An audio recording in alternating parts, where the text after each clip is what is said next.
we go on to do Salatul Eid, we are obliged to give charity.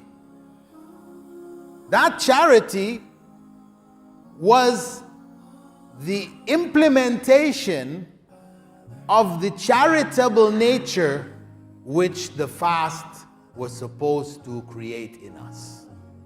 Because as we were fasting, hungry, thinking about those who were not fasting because they chose to fast, but because they had no food, those who are starving around the world.